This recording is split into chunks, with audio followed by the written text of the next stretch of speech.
corridor surfaced beside the hollowed monorail track, with the soft crackle of ice breaking in spring, even though the sky above East Rim Station remained forever the color of rusted iron.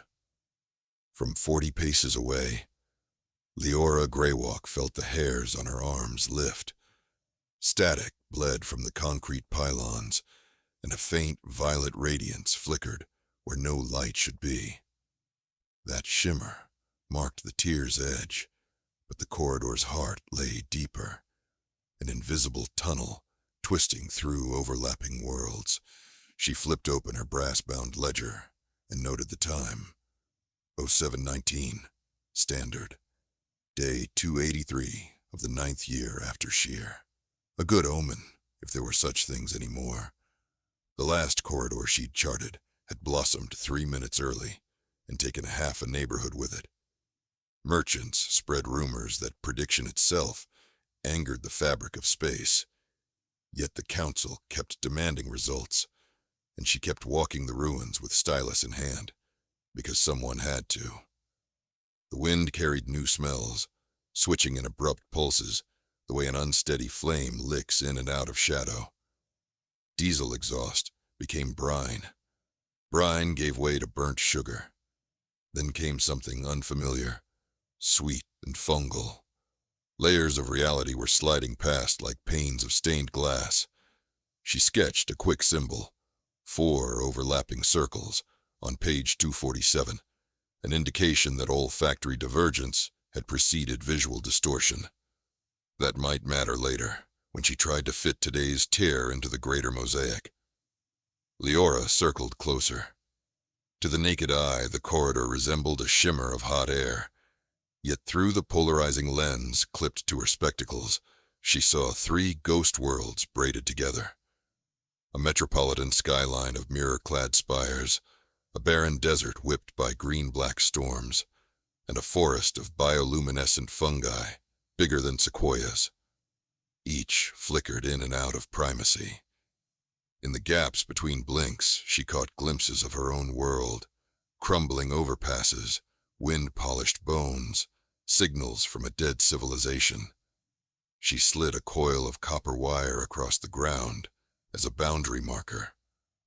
Inside her ledger, she penciled the first coordinate, 35.999 diadat, 139.61 lung, though north and east were metaphors now. The old latitudes were useful only because everyone still pretended they meant something. To grasp the new geometry, she mapped each occurrence on vellum overlays, etched with concentric spirals, not straight lines. Corridors did not obey Euclid. They nested like Russian dolls, each rotated 32 1/3 degrees from the last. She alone seemed capable of seeing the pattern, though she suspected the pattern might also be seeing her. A static snap. The corridor's membrane ruptured fully, and reality poured out. The monorail track overhead vanished. In its place hung a glittering serpent of chrome, levitating smoothly on anti-grav ridges. Commuters stood within translucent cars, faces blank with the serenity of worlds that never knew the sheer. For 3 seconds, Leora watched their morning routine overlay her wasteland. Somewhere a radio jingle drifted, advertising coffee perhaps, or serenity pills. Then the corridor buckled, and the vision inverted. Now she faced the desert. Red dunes riddled with the carcasses of starships, lightning claws scratching the horizon. A moment later, the fungal forest appeared, spores dancing in slow spirals. She wanted desperately to step through, to taste one unruined sunrise before the corridors converged forever. But she had sworn an oath to the craft. Observe, record, predict. Never interfere, never sample, never run. Only then might the map remain truthful, and truth was the last relic left to defend. The corridor collapsed inward with a sigh, like a lung exhaling after holding breath too long. Silence flooded back. She uncapped a vial of iodine ink, sketched the braided skyline desert forest trifecta on her overlay, and colored each wedge differently. The shape interlocked perfectly with dozens of others. Something cold bloomed beneath her ribs, the recognition that another tile had clicked into place. 90 minutes later, she stood before the Provisional Council, still smelling of copper wire and ozone. They convened inside the gutted civic archives because the building's thick basalt walls distorted quantum resonance, just enough to keep corridors from slicing the meeting table in half. 9 officials faced her, 7 human, 2 machine envoys whose optical clusters glowed in perpetual contemplation. It manifested precisely where your last charter predicted, said Chancellor Dupre, a woman so thin she seemed to be collapsing like the world around her. Your accuracy continues to improve. It's not accuracy, Leora answered, resisting the urge to wipe soot from her cheek. It's inevitability. The strands are tightening. What I record is less a forecast and more a death certificate. The artificer priest beside the chancellor drummed chrome fingers on the table. But you can still give us place and hour of the final convergence. I can mark the growing target, yes. Today's signature braided with Corridor 72 to finish the penumbral arc. She spread her newest vellum sheet atop a worn city map. Spirals interlaced, their crossings clustering around an empty heartland. Mile 0 of the pre-war rail grid, the district once called Meridian Point. A hush swallowed the hall.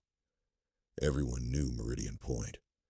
It sat at the junction of 3 old national borders, now ghost frontiers patrolled by bandits and war machines. Rumors said entire armies had vanished there mid-March, sliced away by corridors as if by guillotine. The council had avoided sending expeditions. Now they would have no choice. The machine envoy nearest her tilted its sensor stock. Your confidence interval? 0.03% margin. So small. So large, Leora corrected. Given what's at stake, I'd prefer 0, but we're out of time. Dupre tapped her lacquered cane. You will guide our vanguard to Meridian Point and record the convergence in real time. The city's fate hinges on understanding this event. The city's fate is sealed, Leora muttered. I'll go because the map demands it, but if you plan to harness the convergence, you will be too late or too foolish. The Chancellor's eyes hardened. Do your job, Cartographer. Save philosophy for the gutter poets. Leora bowed, an old, ironic gesture, and left before fear betrayed her.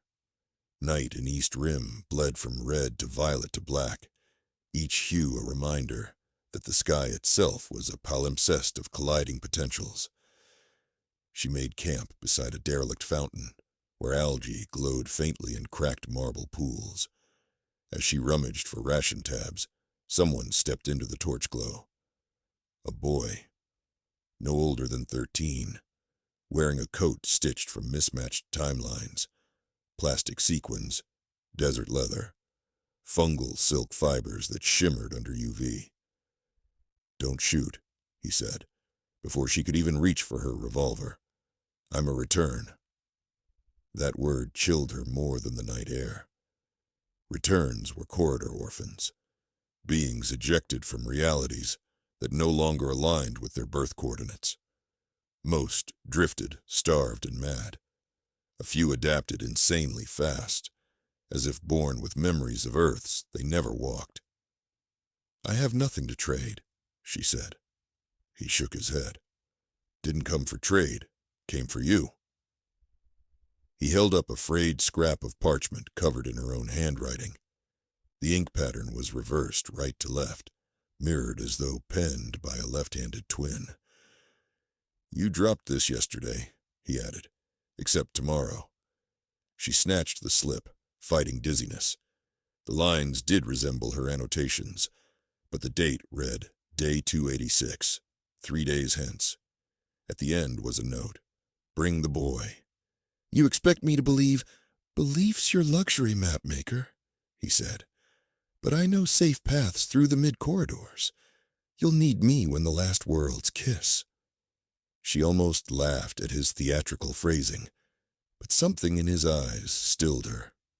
They were silver-flecked, like she'd seen reflecting inside active rifts. "Name?" He shrugged. "Pick one. Every world paints me different." "Very well, traveler," she said. "Keep the fire while I sleep. Leave before dawn if you're lying. Stay if you're not." He nodded, curled by the fountain, and fell asleep, as though no horrors prowled the ruins. Leora lay awake, mapping probabilities.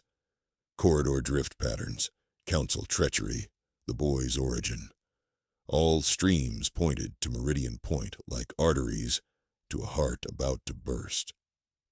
3 days later, after crossing city husks and salt flats, where shards of alternate seas crackled underfoot, they reached the outskirts of Meridian. The council vanguard followed. 30 soldiers with pulse rifles and a mobile diffraction rig designed to cloak them from corridor sensors. Not that any human truly understood how corridors sensed. Machines rode in the convoy, logging psi fluctuation data, but even they differed on first principles. Leora doubted their math accounted for worlds in which mathematics itself was curved differently. Corridor density thickened beyond measurement. Streets flickered between cobblestone and neon and bone. Dwellings from incompatible eras stacked like ill-shuffled cards. A Victorian greenhouse perched atop a bungalow, which throbbed with biotech grown from coral. Once they passed an archway and emerged onto a frozen canal beneath twin moons, only to blink back into asphalt heat haze. Soldiers flinched, raising rifles at ghosts who might be themselves. Leora marked each wobble on her overlays, layering page upon page until the spiral centers overlapped perfectly. Meridian Point's railway hub sat dead center. Around it swirled a hemispheric aurora, neither magnetic nor atmospheric, but quantum. A corona of possibilities discharging before union. She felt like a moth staring at the engine fire of creation. The boy tugged her sleeve. "You hear them?" She cocked her head. A low, droning vibration underlay everything, like a choir holding one eternal note while breathing through 10,000 throats. "Sound of the world's rubbing edges," she gasped. "Or screaming," he said. The convoy established perimeter inside the skeletal frame of the old central terminal. Glass once arched overhead. Now only spiderweb steel remained. Through its gaps, they saw kaleidoscopic storm clouds spiraling downward. Machines deployed sensor wands. Soldiers unpacked collapsible barricades.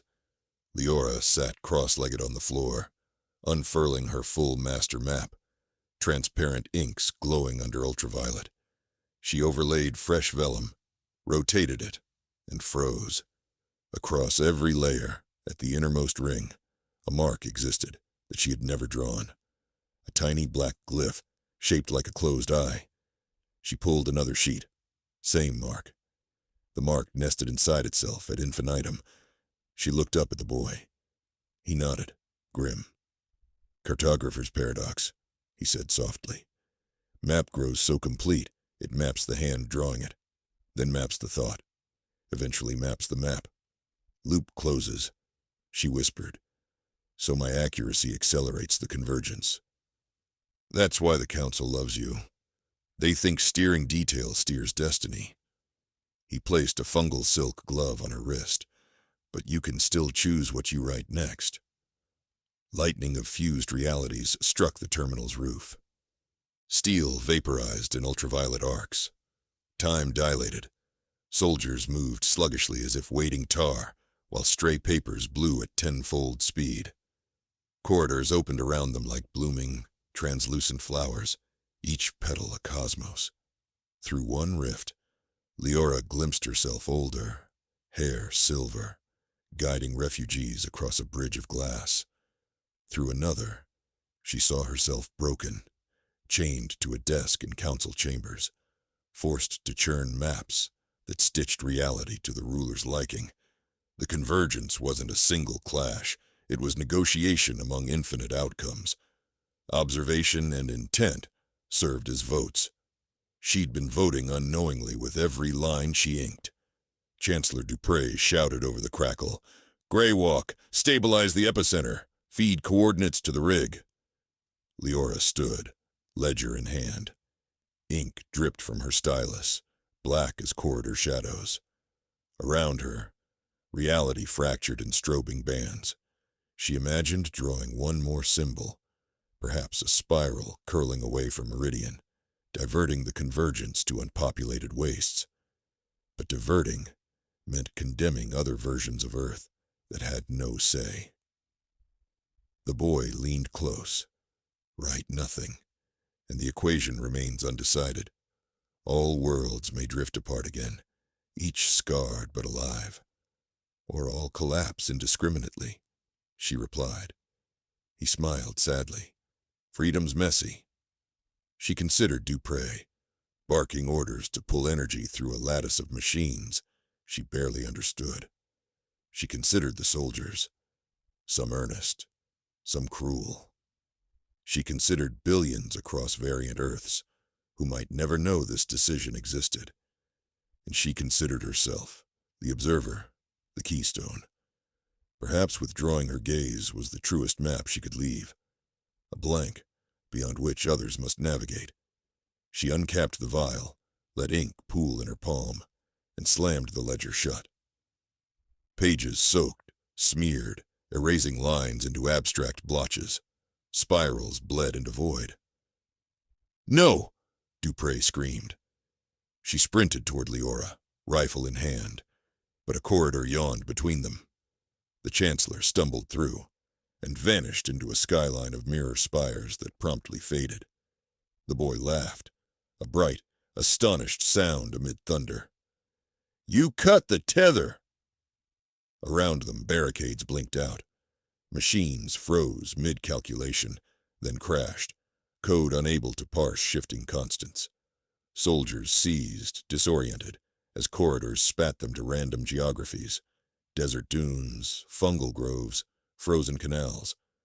Some world fragments retaliated, swallowing whole chunks of terminal floor. Yet amid the chaos, the aurora overhead dimmed, its spiral unwinding like a coil set free. Leora felt her memories stretch, fray, then weave anew. She saw alternate lives unwind from the knot of her identity, each drifting back to its rightful track. She no longer knew which childhood had been hers, the farmhouse by amber wheat, the tower city above clouds, but she knew she was still observing, still present, and that sufficed. The ledger, ruined, fell open at the middle. A single blot had dried into the shape of a question mark. The boy, who might never have existed in her timeline, stood calm amid swirling dust. "Where will you go now?" "Everywhere's changing," she said. "I suppose I'll need a map." He grinned. "Then we start fresh. First rule, maps aren't prisons." She tucked the damp ledger into her satchel. Outside the fractured station, dawn broke. True dawn, singular. One sun, one sky, neither rusted nor violet, but a tentative blue. Ruins remained. The world was still a battered tapestry, but no corridors flickered on the horizon. For now. They walked east along cracked tracks that once hosted monorails and serpents of chrome, toward landscapes she could no longer predict. Behind her, the echoes of infinite realities whispered goodbye, or perhaps hello, depending on perspective. Either way, she left the pages blank for the road to author itself.